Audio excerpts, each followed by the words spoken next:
Merci infiniment pour votre présence. Nous allons poursuivre ce programme Un livre, un auteur. Je suis particulièrement ravi ce soir de présenter un livre qui est un peu particulier. Il s'agit d'un ouvrage collectif dirigé par C. Mustafa Hassan Idrissi, que je remercie infiniment d'avoir accepté de partager avec nous quelques éléments d'information et d'analyse sur cette expérience de direction d'un ouvrage collectif qui a réuni 15 historiens d'Europe, du monde arabe, du Proche-Orient et du Maghreb, pour justement écrire collectivement une histoire de la Méditerranée. On sait que ce genre d'approche est une approche mondiale, une approche connectée de plusieurs régions du monde, est une approche rare, notamment dans les pratiques historiques, puisque dans la majorité des cas, que ce soit chez nous au sud de la Méditerranée, même au nord, généralement c'est du nationalisme.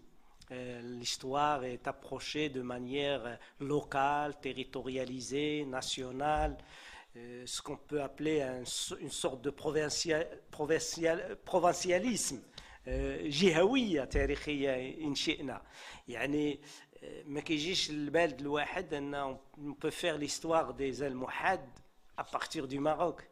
L'histoire des Almohades, elle est nord-africaine, elle est européenne, etc. Elle est même جهوية إن شئنا يعني كتجاوز الحالة ديال المغرب. L'approche, le travail de Hassan el-Idrissi, c'est justement d'approcher cette entité, la Méditerranée, à partir d'une approche mondiale, à partir d'une approche connectée entre plusieurs intervenants et plusieurs perspectives, évidemment. Le livre élabore l'histoire de la Méditerranée depuis la préhistoire jusqu'au printemps arabe. Et aussi Hassan el-Idrissi était la personne la mieux placée pour gérer ce genre de travaux parce que lui-même, il a eu sa thèse de doctorat en sciences de l'éducation. Il a fait des travaux importants sur ces questions. Outre le travail il avait déjà écrit Pensée historienne et apprentissage de l'histoire. C'est son travail de thèse qui a été publié en 2005.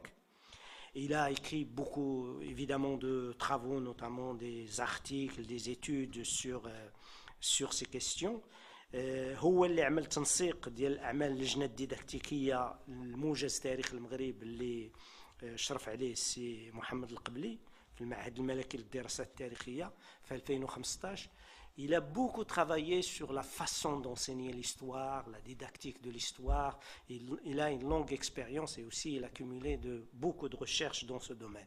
Donc je vais lui donner la parole pour nous présenter un peu ce travail, la méthodologie, comment il a été monté, parce que c'est un travail aussi avec beaucoup d'éléments de cartes, de photos, qui vraiment nécessite que l'édition arabe soit aussi là pour qu'il soit diffusé au sud de la Méditerranée, notamment dans les pays du pourtour méditerranéen qui sont des pays qui parlent l'arabe. Et je crois que la traduction est avancée et on espère qu'on la verra, Inch'Allah, bientôt. تفضل سي الحسني لك الكلمة. Merci infiniment pour votre présence. Merci à vous, professeur Janjar, de m'avoir invité à présenter cet ouvrage dans cette illustre bibliothèque. Tout comme je remercie le professeur Sahben d'avoir accepté de discuter cette présentation. Et je remercie les personnes présentes qui se sont dérangées pour venir écouter cette présentation. Et on sait combien le déplacement à Casablanca est difficile.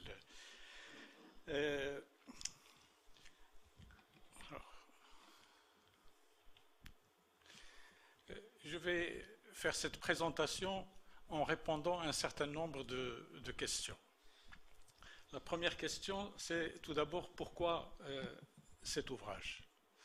Cet ouvrage a voulu répondre à un besoin besoin exprimé par pas mal d'enseignants, d'encadrants, de concepteurs de programmes, d'auteurs de manuels scolaires.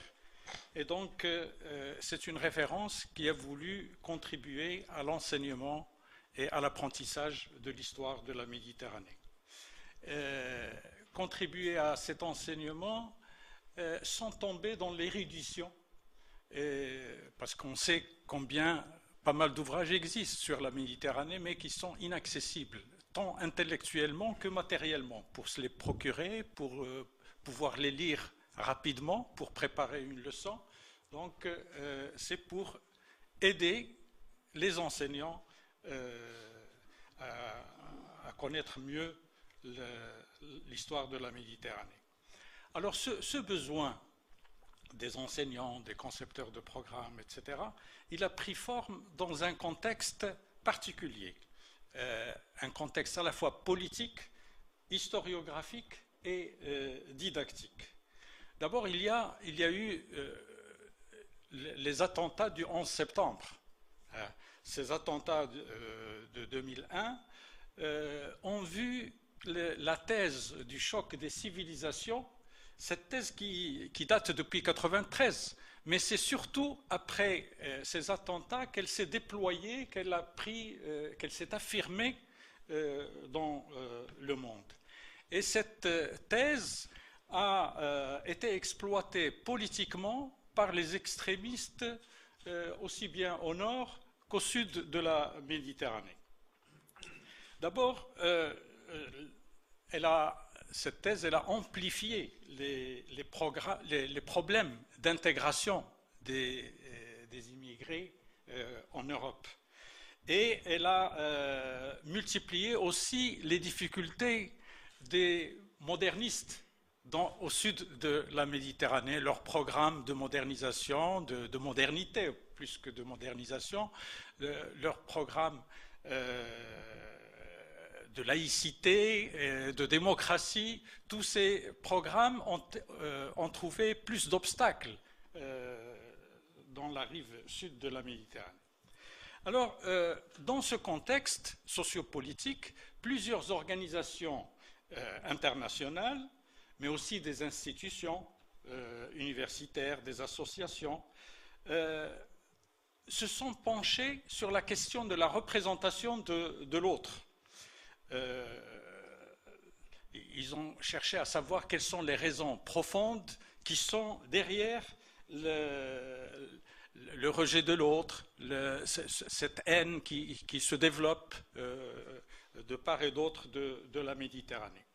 Alors, dans les pays du Nord, on s'est préoccupé comment intégrer davantage les nouveaux venus, les immigrés en Europe, notamment au niveau de l'enseignement. Et on s'était interrogé, par exemple, quelle histoire enseigner pour faciliter l'intégration de ces jeunes venus d'ailleurs. D'ailleurs, il y a eu je me rappelle, en 2006, je crois, un colloque en Espagne sur ce thème, exactement, quelle histoire enseigner dans un milieu multiculturel. Dans les pays du Sud, la question qui s'était posée, il y a eu une vague d'islamisation dans les années 90 en particulier. On sait que chez nous, par exemple, l'islamisation, je me rappelle bien, cette vague d'islamisation a entraîné la suppression de l'histoire de l'Antiquité au niveau du collège.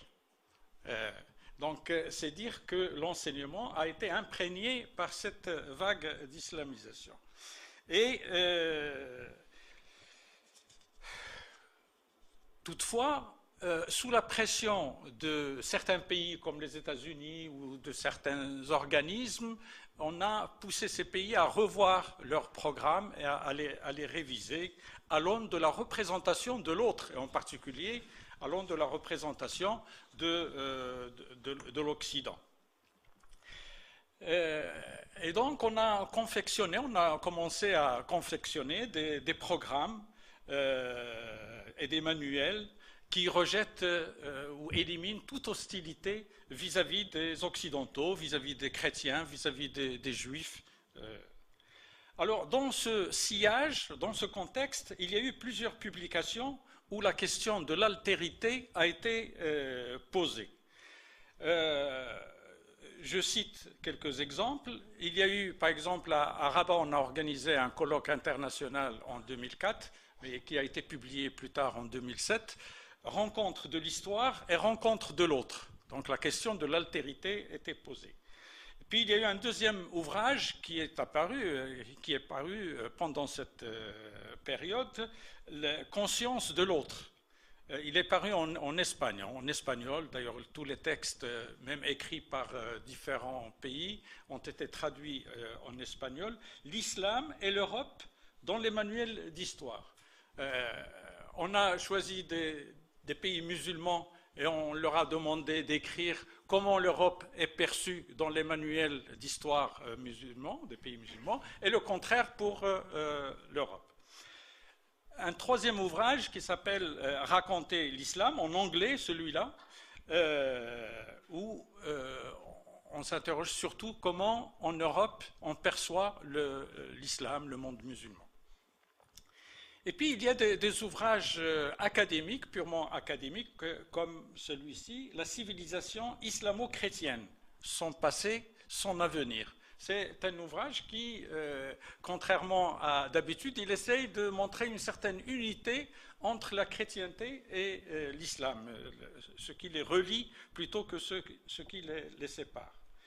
Et puis il y a un ouvrage qui montre justement, qui essaye de lutter contre les stéréotypes de certains préjugés hérités de l'histoire savante, de l'approche savante de l'histoire, qui s'intitule « Les Grecs, les Arabes et nous, enquête sur l'islamophobie savante ». Voilà donc quelques exemples. Donc c'est dans ce contexte, cet ouvrage n'est pas tombé comme ça, c'est dans un contexte particulier qu'il a vu le jour. Alors de ces publications et de bien d'autres, on peut énumérer trois grandes tendances. D'abord, l'intérêt particulier accordé à l'histoire et à son enseignement dans la problématique de l'altérité et de la connaissance de soi et des autres. Deuxième tendance, c'est que les études qui portent sur la perception de l'islam dans l'enseignement de l'histoire en Europe sont de loin beaucoup plus fréquentes que celles qui traitent de la représentation de l'Occident dans les programmes et les manuels. Ainsi, par exemple, moi j'ai écrit un article sur la perception de l'Europe, mais c'est à la demande des Européens. Ce n'est pas le Maroc qui l'a demandé. Donc j'ai effectivement l'ouvrage qui a été publié en Espagne. Donc c'est le coordonnateur qui m'a demandé d'écrire comment au Maroc les manuels traitent de l'Europe. Donc en général c'est à la demande de l'Europe, des Européens, de certaines instances internationales que certaines questions ont été, tout comme par exemple pour ce qui est de comment enseigner l'histoire dans une société multiculturelle, j'ai traité de cette question, mais à la demande de l'Espagne. Donc c'est malheureux de le dire, mais c'est comme ça. La troisième tendance, c'est que les approches diagnostiques l'emportent sur les approches que je dirais thérapeutiques. C'est-à-dire, on analyse ce qu'on enseigne, les stéréotypes, les préjugés, etc. Mais on ne propose pas l'alternative. Quelle histoire enseigner, comment l'enseigner, etc. Donc voilà les trois grandes tendances qui caractérisent ces analyses. Alors, toutefois, pour ce qui est de ces approches thérapeutiques, il y en a eu quand même quelques-unes. Alors, il y a trois exemples que je cite, donc des initiatives plus pratiques. Il y a eu, pour les pays de la mer Noire, il y a eu un ouvrage concerté par les différents membres des pays de la mer Noire, et ils ont écrit un manuel pour eux, comme ce que nous allons faire, mais différemment pour la Méditerranée. Puis il y a un ouvrage, le manuel franco-allemand, c'est un ouvrage qui ne traite pas de l'histoire uniquement de la France ou de l'Allemagne, c'est un ouvrage qui traite des programmes de seconde, de première et de terminale, mais avec la concertation d'auteurs à la fois français et allemands. Et puis il y a une troisième tentative qui a été dirigée par l'ICESCO et d'autres organismes internationaux, un guide destiné aux enseignants et aux auteurs de manuels sur la Méditerranée auquel j'ai contribué. Alors maintenant, qu'en est-il de la Méditerranée, une histoire à partager? Le projet, il a été initié indépendamment de toute autorité éducative nationale. Donc c'est un groupe de chercheurs, didacticiens, historiens du Maghreb, du Moyen-Orient et d'Europe qui ont proposé ce projet lors des États généraux qui s'étaient tenus en 2008, les États généraux culturels méditerranéens, et on a proposé ce projet qui a été adopté et qui a été parrainé par Marseille-Provence 2013 parce que Marseille devait être la capitale culturelle de l'Europe.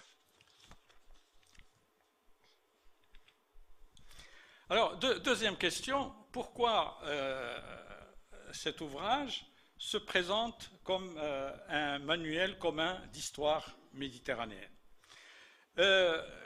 Donc, comme un manuel, retenons bien ce qualificatif, mais un manuel qui n'est pas destiné aux élèves, il est destiné, la cible principale, c'est les enseignants, les concepteurs de programmes, les auteurs de manuels, parce que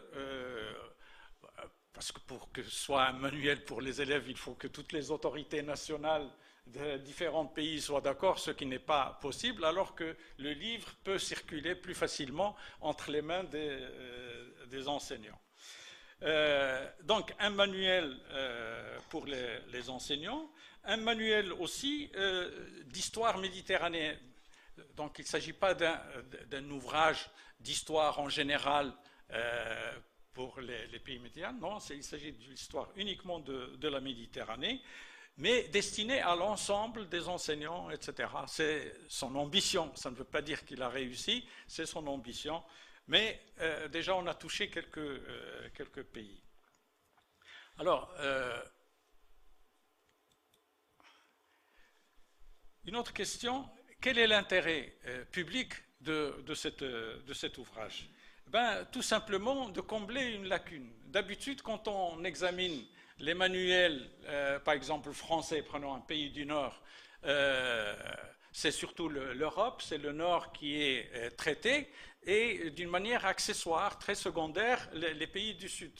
Et dans les pays du Sud, c'est le contraire. Donc il y a des lacunes de part et d'autre. On connaît mal le Nord connaît mal le Sud.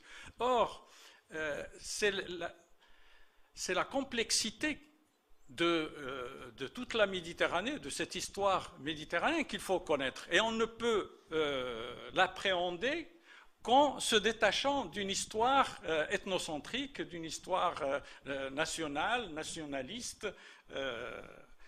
Donc, voilà pour ce qui est de...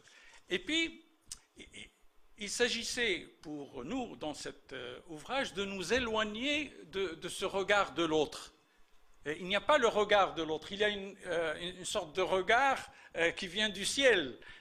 On appréhende l'histoire de la Méditerranée d'une manière globale. C'est comme d'une tierce personne, en quelque sorte. Ce n'est pas le regard du Sud sur le Nord ou le regard du Nord sur le Sud, qui ne peut être qu'empreint d'ethnocentrisme.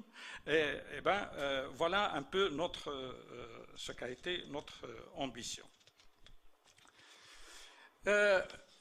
En plus, cette histoire méditerranéenne ne vise pas à remplacer une identité par une autre. Il ne s'agissait pas pour nous de dire on va remplacer l'identité nationale par une identité méditerranéenne. La Méditerranée rejette ça parce qu'elle est justement elle est diverse, elle est complexe et elle est contre la fermeture, l'essentialisation, l'identitaire.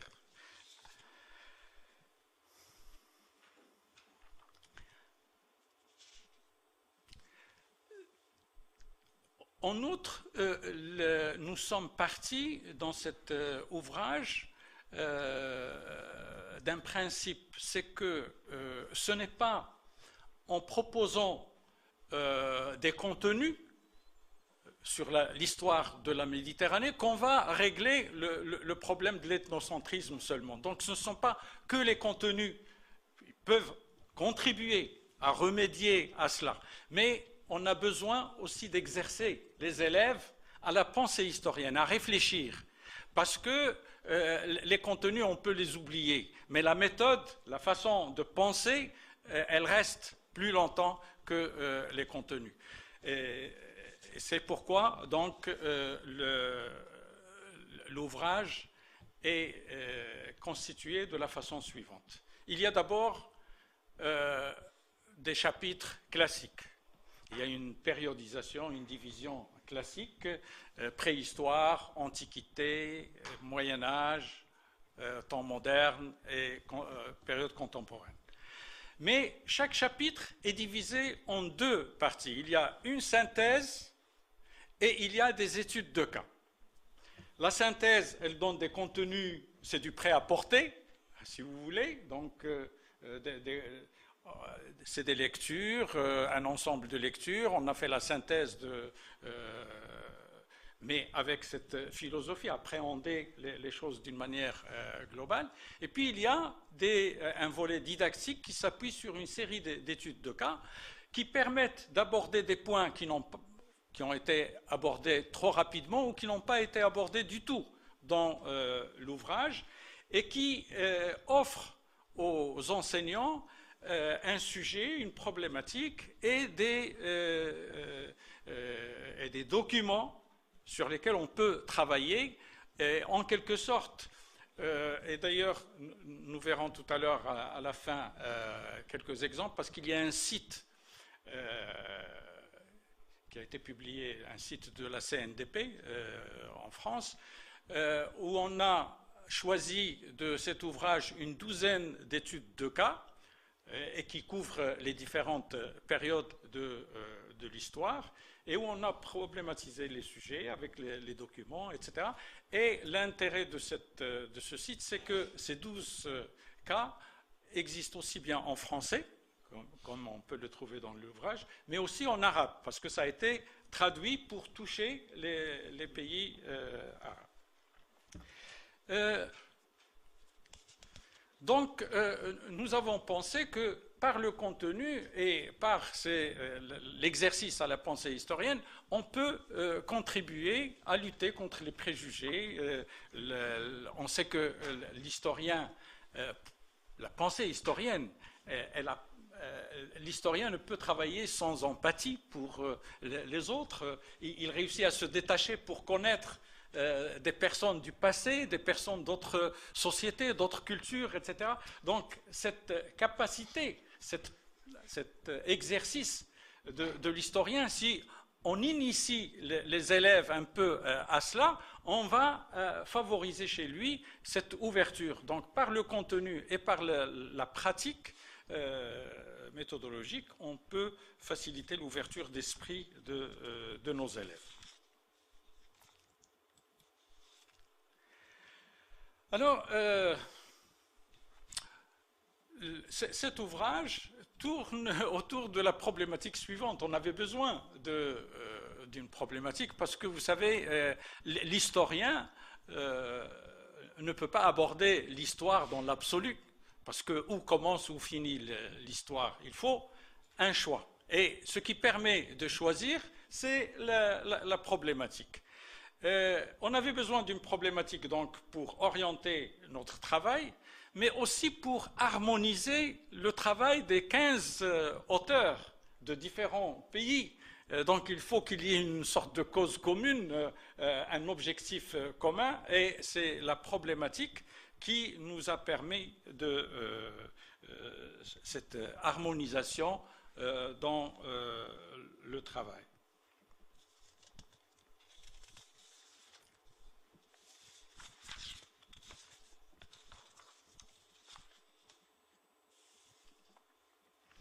Alors, la question de départ,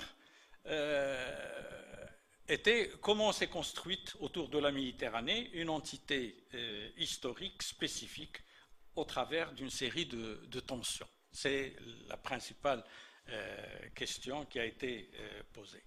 Mais cette question générale, elle a été déclinée pour chaque chapitre. On a demandé aux auteurs de chaque chapitre de rester reliés à cette problématique générale. Et donc, bien sûr, chaque chapitre doit trouver sa propre problématique, mais il faut qu'elle soit connectée à cette problématique générale.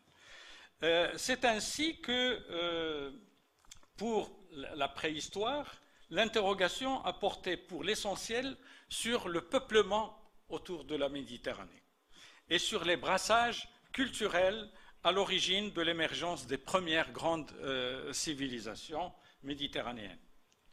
Pour l'Antiquité, c'est la constitution d'un espace commun autour de cette mer qui devient l'objet principal d'étude.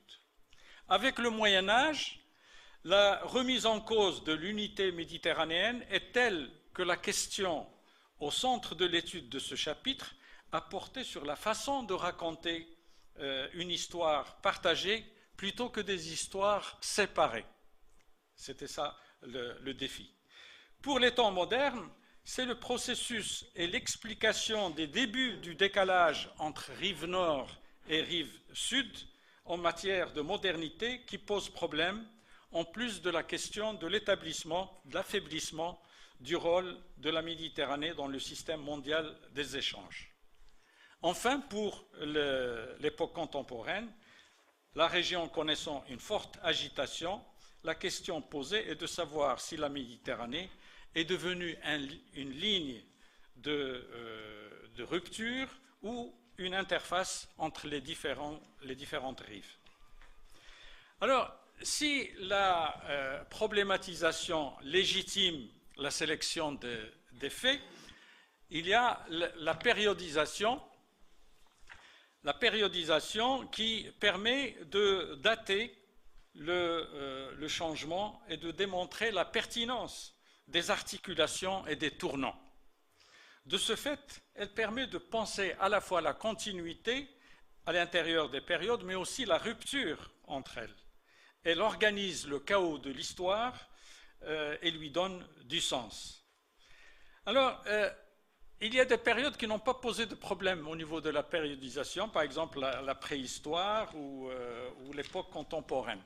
Par contre, l'Antiquité, le Moyen-Âge et l'époque moderne ont soulevé des questions et il fallait s'en expliquer en introduction parce que c'était cela la consigne, expliquer au lecteur quand il n'y a pas coïncidence entre les dates de périodisation, il fallait expliquer pourquoi et les deux versions du Nord et du Sud se retrouvent dans ces introductions. Bon, le problème s'est posé non pas parce que les auteurs se sont trouvés face à deux périodisations différentes, islamique et occidentale, parce qu'il y a une correspondance implicite, comme le dit Laroui, qui existe entre les deux, à cause de mais le problème, c'est la modification du sens pour la même période en passant d'un système à l'autre. Ainsi, le Haut Moyen-Âge, qui désigne pour les Occidentaux une période d'éclatement politique, de déclin culturel et de repli économique, entre guillemets, tout cela, devient dans la périodisation islamique une période d'expansion, de prospérité et de création. Du coup, le problème périodologique se pose, selon Laroui, de la façon suivante. Ou bien nous utilisons la période comme une durée vide de sens, et on lui donne, selon les cas, un sens particulier, déclin, continuité ou progrès, et la comparaison devient impossible, ou bien nous donnons à chaque période un sens précis, et à ce moment-là, elle n'occupera plus la même position sur l'échelle du temps, pour chaque nation et chaque société. Dans ce dernier cas, la comparaison devient possible entre deux périodes analogues, mais décalées dans le temps. Alors, pour contourner cet écueil parce qu'il y a un véritable écueil, la périodisation adoptée pour la Méditerranée, à l'époque médiévale par exemple, je donne l'exemple parce que c'est peut-être le plus délicat, n'a collé ni à l'histoire de la rive nord, ni à celle de la rive sud. Elle n'a pas non plus vidé les périodes d'antiquité tardive, de haut Moyen-Âge et de bas Moyen-Âge de tout sens. Elle leur a attribué une signification qui s'appuie sur l'évolution de la configuration de l'espace méditerranéen. Et l'atlas chorématique, parce qu'il y a à la fin de l'ouvrage un atlas où il y a des cartes schématisées, et l'atlas chorématique de cet ouvrage illustre très bien l'idée que la périodisation est une question d'espace.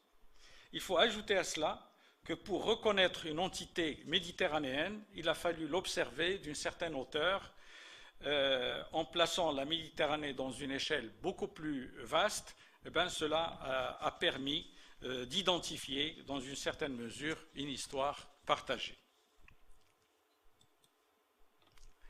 Alors, la principale question, quelle histoire partagée se dégage de cet ouvrage?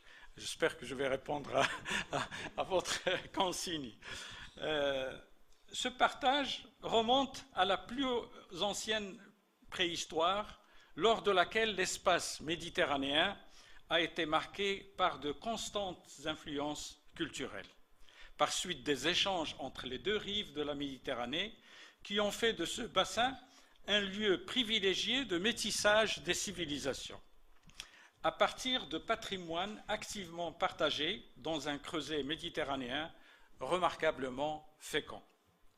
La documentation liée à cette période, je parle ici des études de cas qui accompagnent la synthèse de la préhistoire, donc cette documentation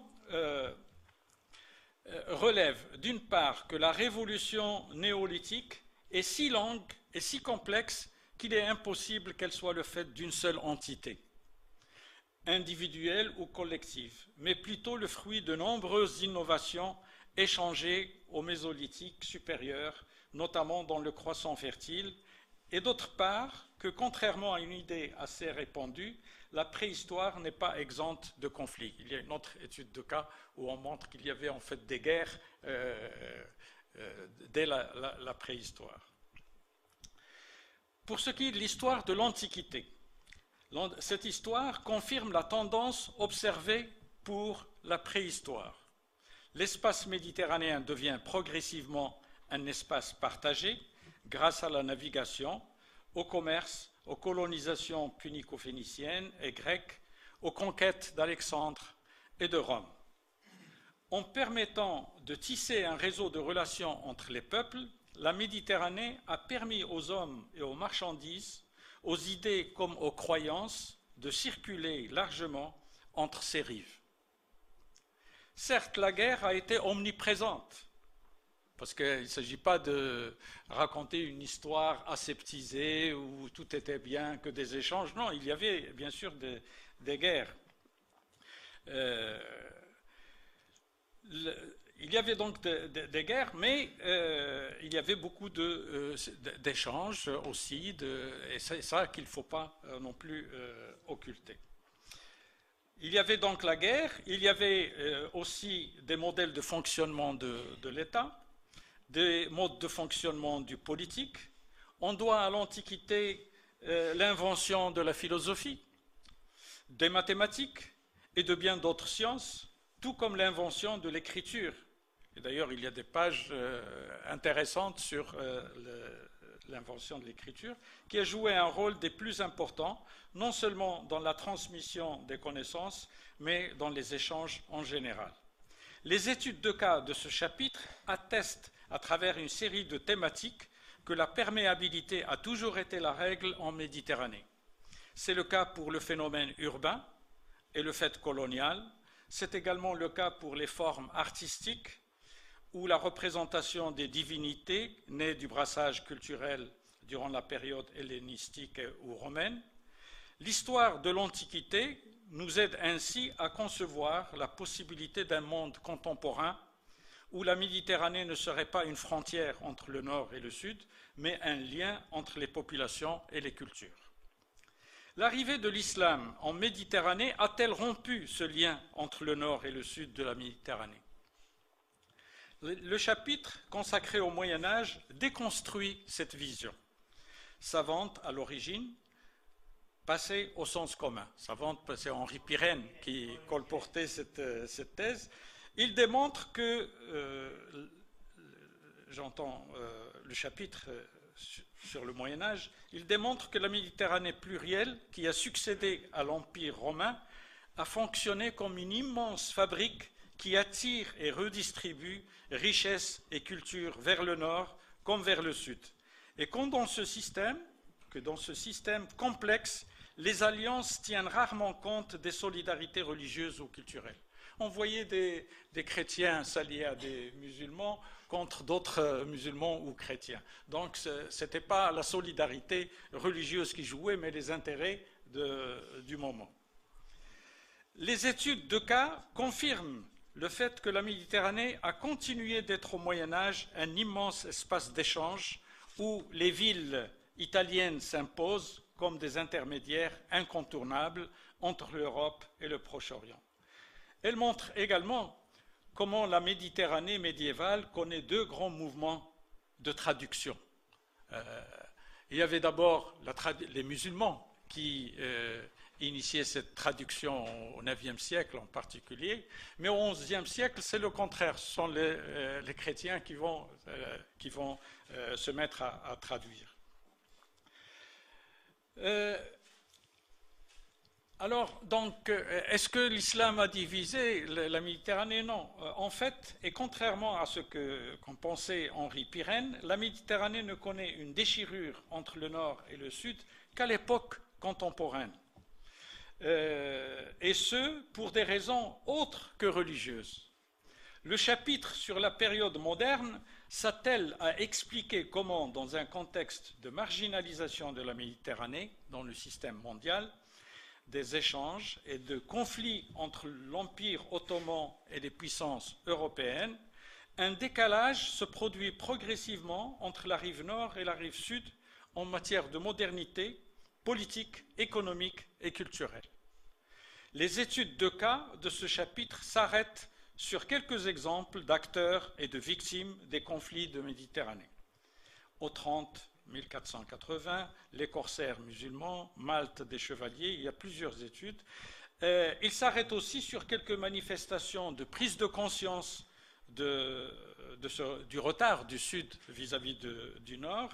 Et il y a ainsi deux études, une de Mohamed Afendi, ambassadeur ottoman en France, et il y a un livre qui a été traduit par Ibn Haddan en arabe, qui s'appelle Le paradis des infidèles, Jannatul Kuffar.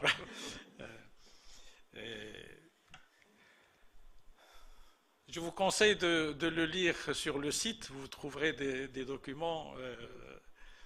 Le premier, d'ailleurs, qui est très comique, comment il décrit les Européens, et ça nous rappelle les lettres persanes. C'est vraiment intéressant à lire. Bon, et ainsi de suite, il y a, par exemple, pour le côté brassage culturel, une étude à la table du Pacha, où on voit comment les ingrédients les repas viennent en fait de différentes parties du monde. Avec la période contemporaine, l'histoire semble s'accélérer en Méditerranée, produisant une fracture nord-sud d'ordre démographique, économique, sociopolitique et culturel. Les conflits se multiplient du fait de la colonisation et de la décolonisation, du fait aussi des différents territoriaux dans les Balkans et dans le bassin oriental, à cause de la discorde entre Grecs et Turcs à propos de l'île de Chypre, et entre Israéliens et Palestiniens. Il se multiplie également, du fait de la confrontation des idées, des idéologies, des croyances, des modes de vie. Et c'est Pourquoi tout cela? C'est parce que cet espace géographiquement fermé, mais culturellement ouvert, ne manque pas d'attrait. Sa position géographique, ses voies de passage stratégiques, ses ressources naturelles suscitent beaucoup de convoitises.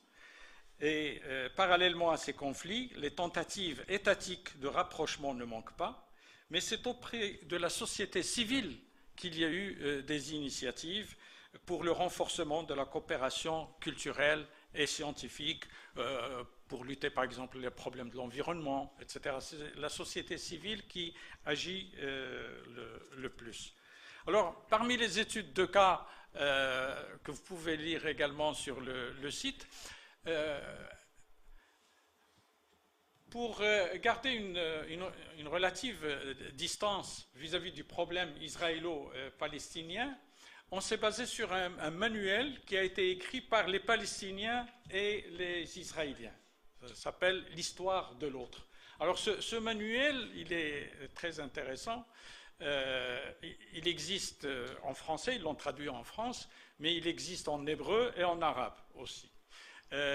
On trouve sur les 2 pages, sur des événements qui intéressent les 2 pays, la version palestinienne et la version israélienne. Et c'est intéressant, en fait, c'est une histoire opposée, totalement opposée.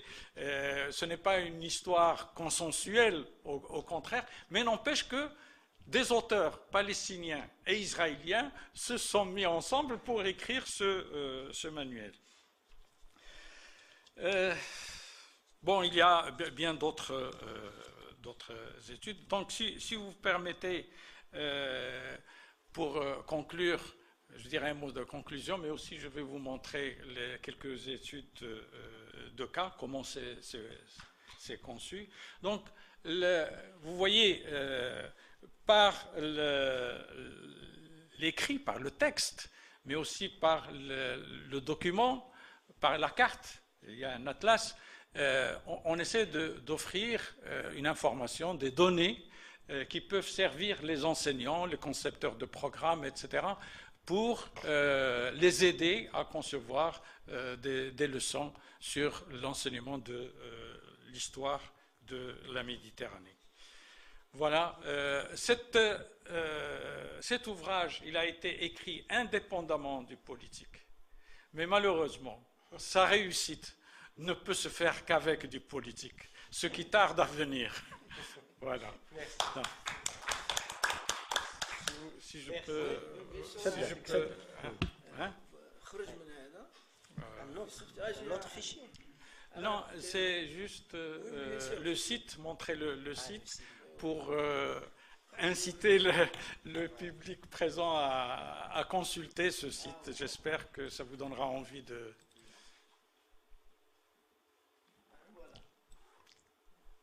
Alors, ça va, c'est ça. Donc, vous voyez, le site, il existe en français et en arabe. Donc, on peut, vous voyez, si j'appuie ici, vous voyez, il existe également en arabe. Je reviens au texte français.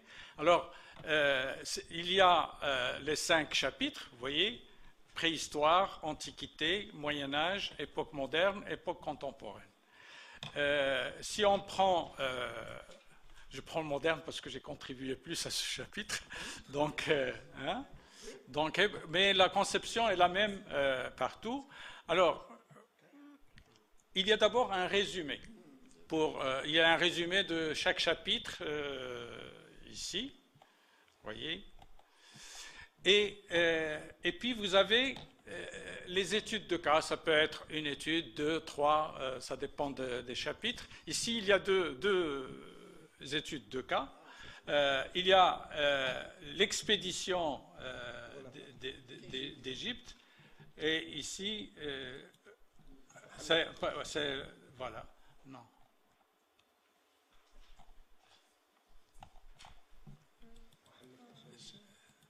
Je ne sais pas pourquoi, je n'ai pas réussi à avoir.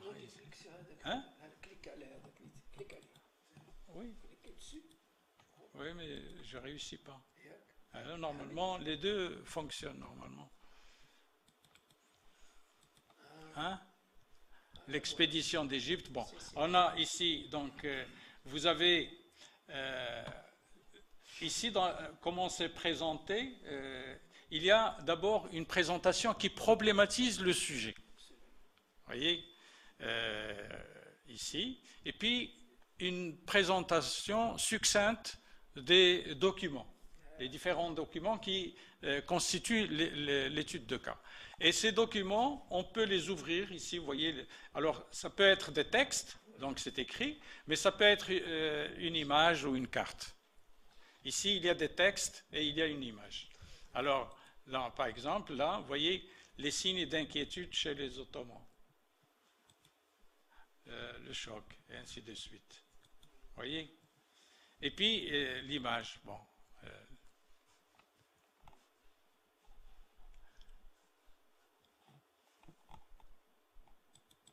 Dommage, on n'ouvre pas cette étude. Bon, on peut aller là, par exemple, le Moyen-Âge, non, ou plutôt, j'irai à l'époque contemporaine. Alors, bon, par exemple, où est l'histoire de l'autre? Voilà, c'est intéressant.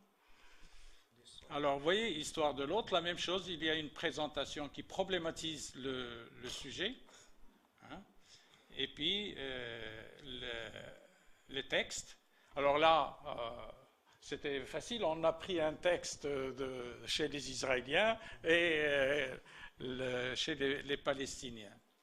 Et puis ici, la carte. La même chose, comment la carte est vue par les Israéliens et comment elle est vue par les...